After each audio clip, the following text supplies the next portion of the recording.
Welcome to Telugu bullet. ఒకప్పుడు star హీరోయిన్గా తెలుగు తమిళ సినిమాలో వెలిగిన గోపిక చాలా మందికి ఫేవరెట్ హీరోయిన్గా మారింది. కానీ ఇప్పుడు ఆమె ఏం చేస్తుంది, ఎక్కడ ఉన్నది అన్నది వివరాలు తెలుసుకుందాం. అసలు అందాల ఆరబోతకు ఏమాత్రం తావు ఇవ్వకుండా కేవలం నటనతో మాత్రమే ఇండస్ట్రీలో నెట్టుకొచ్చిన హీరోయిన్లు చాలా తక్కువ మంది మాత్రమే ఉన్నారు.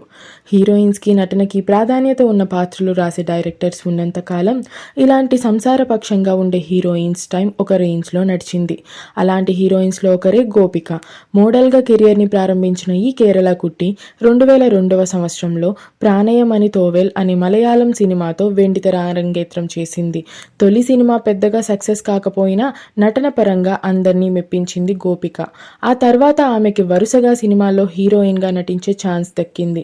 మొదటి సినిమా అక్టర్ ఫ్లాప్ అయిన మూడవ సినిమా ఫర్ ది పీపుల్ అనే చిత్రంలో హీరోయిన్గా మొట్టమొదటి బ్లాక్ బస్టర్ హిట్ని అందుకుంది. ఆ తర్వాత మలయాళంలో ఆటోగ్రాఫ్ అనే చిత్రం చేసింది.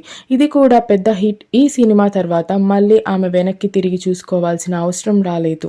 మలయాళంతో పాటుగా తెలుగు తమిళ్లో కూడా వరుసగా అవకాశాలను సంపాదిస్తూ అనతి కాలం మోస్ట్ డిమాండ్ ఉన్న హీరోయిన్గా ఎదిగింది.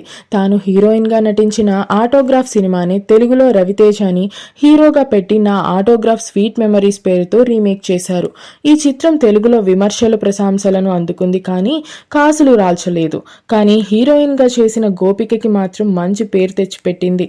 ఆ తర్వాత తెలుగులో ఈమె లేత మనసులు, యువసేన, ముద్దుల కొడుకు, వీధి మరియు వీడు మామూలోడు కాదు వంటి సినిమాల్లో నటించింది. కమర్షియల్గా తెలుగులో ఒక్క సక్సెస్ లేనప్పటికీ గోపిక అంటే తెలుగు ప్రేక్షకులు ఇప్పటికీ గుర్తుపడతారు. అంత చక్కటి పాత్రలు పోషించింది ఈమె. కానీ మలయాళంలో మాత్రం మంచి సక్సెస్ రేట్ ఉంది. సినిమాల్లో మంచి రేంజ్లో ఉన్న సమయంలోనే 2008వ సంవత్సరంలో అజిలేష్ చాకో అనే డాక్టర్ని పెళ్లాడి ఐర్లాండ్లో స్థిరపడిపోయింది. ఈ దంపతులిద్దరికీ ఒక కొడుకు మరియు కూతురు ఉన్నారు. ఆ తర్వాత కొన్నేళ్లకు గోపిక కుటుంబం మొత్తం ఐర్లాండ్ నుండి ఆస్ట్రేలియాకి షిఫ్ట్ అయ్యి అక్కడే స్థిరపడిపోయింది. Thanks for watching. Please do like, share, subscribe our channel Telugu bullet.